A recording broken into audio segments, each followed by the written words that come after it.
Well, hey everybody, let's get started on part 3 on the outdoor kitchen build, rebuild, remodel, whatever it is. Look at all this sunshine. Now this is the craziest weather you ever seen. It is 85 degrees out here on the back porch. I checked the thermometer just a little bit ago before I came out here. Just record-breaking heat all over the place. Talked to my Ohio family a couple of days ago. Same thing up there. 60s, 70s. So they don't see this kind of temperature this time of year up there. And I know this is Florida, but December and January is supposed to be cold. December, January, February, and sometimes March has always been our coldest months. It has snowed in March before. Enough to build a snowman. Back when I was probably, I don't know, 12, 13. It snowed that much. But we usually used to get, every other year, we'd get a little dust anyway, a little dust in the snow. And if I ever find those pictures, I'll post them. Show y'all what it looks like. Well, most of you know what snow looks like, but it's a rarity here, but it does happen. But it don't look like it's going to happen this year. Now, we got some rain coming the next couple of days, they said. The weatherman said. So I don't trust them a whole lot these days. So I had to go to Lowe's this morning, picked up a couple of things, and look what I found. Found me some roofing tin for this back. I want to go ahead and get it covered. Now this is a thin gauge.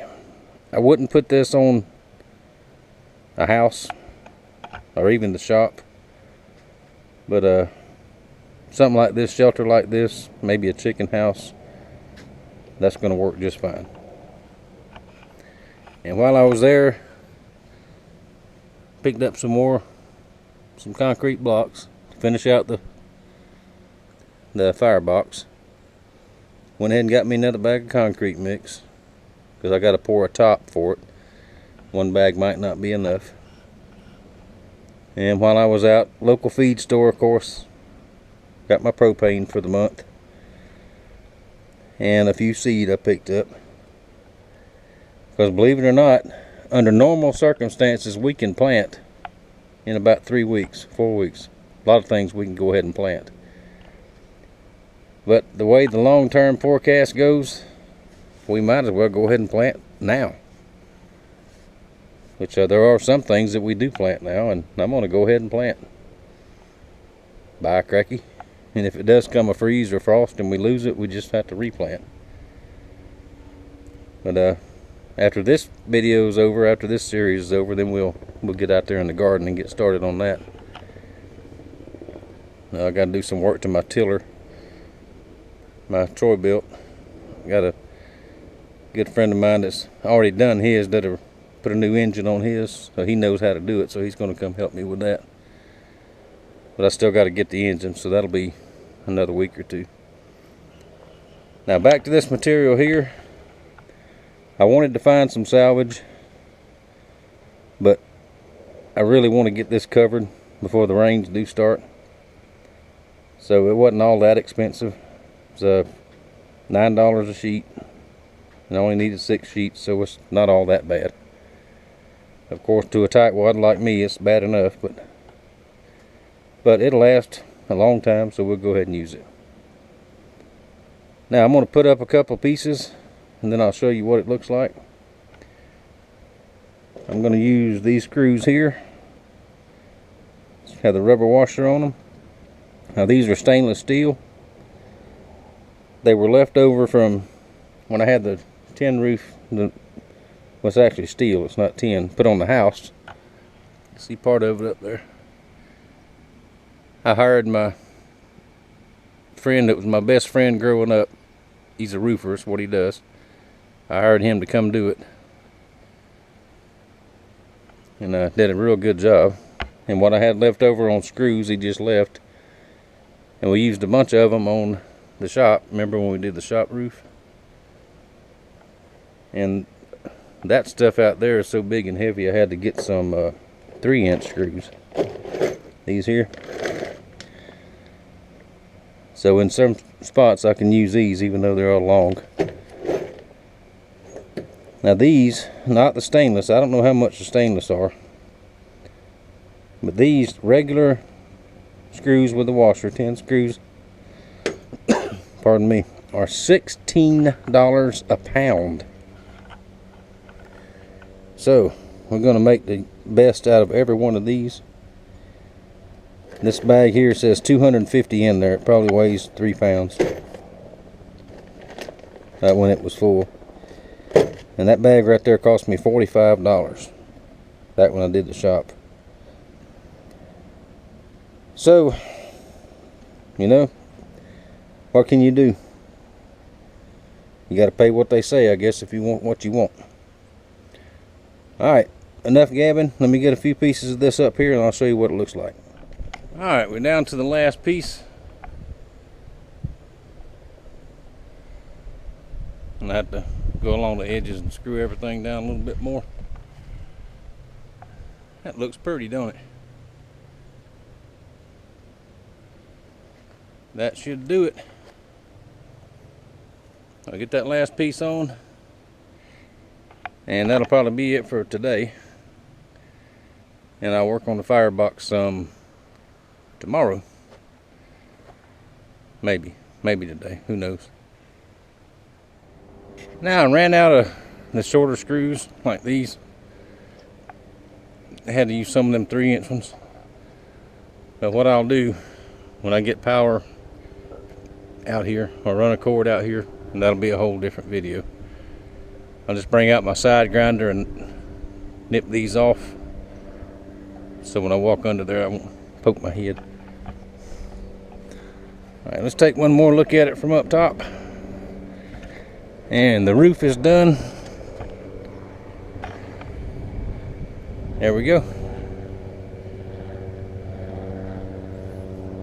That new stuff looks pretty, but I like the older stuff better. Alright, firebox up next. I don't know if you don't hear them sirens or not, but since they built that subdivision back down the road there, every day, 3, 4, sometimes 5 times a day, here comes the fire department, rescue squad. And I used to, before they changed scanner codes where you can't hear them anymore, people stump their toe and call 911.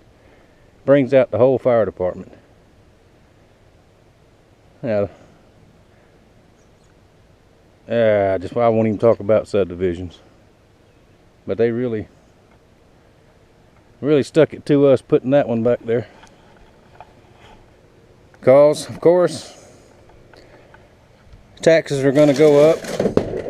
Fire department needs more money because they don't have time to answer all these calls.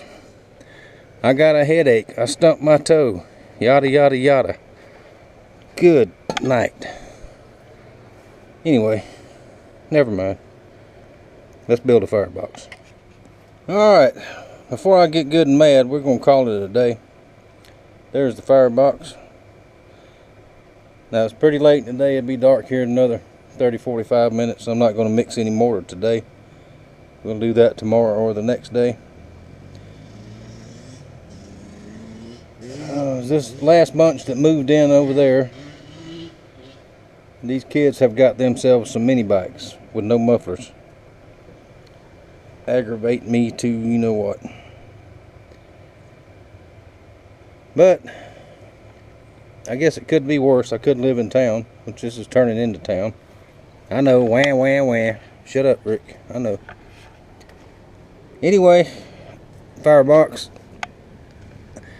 Now the level says it's level, except for this corner right here has got to come back this way just a little bit. And I'll do that. I'll take it apart and get the mortar mixed. I'll get it level. Now what I'll do also, I'll build me a little form and pour me a solid top for this, solid concrete top. Once I get the pipe, decide what size pipe I'm going to use. because it'll come out and go into here. Now the bottom of the freezer is actually right along here somewhere, so the pipe will come in right around here. So it'll come up and go in. And I've got some idea for the space above it, but we'll get to that later. It's turned out to be a little bit longer project than what I thought it would, but because I keep getting ideas. But that's all right. We're gonna do it. Do it halfway straight, halfway right, and then enjoy it here in a little while. So what do you say? Let's call this part 3 and try to keep these fairly short. And next time we'll get the mortar mixed up for that, get the top poured, maybe work on the inside of there, getting that stuff out of there. And what else? Look at that awesome wood pile. Well, I tell you what, that just impresses me. I don't know why. I also got up top and had a couple little holes here and there. I put some caulking on that old stuff. Anyway, thank y'all for watching. Thank you for your support, and I will see you in a day or two.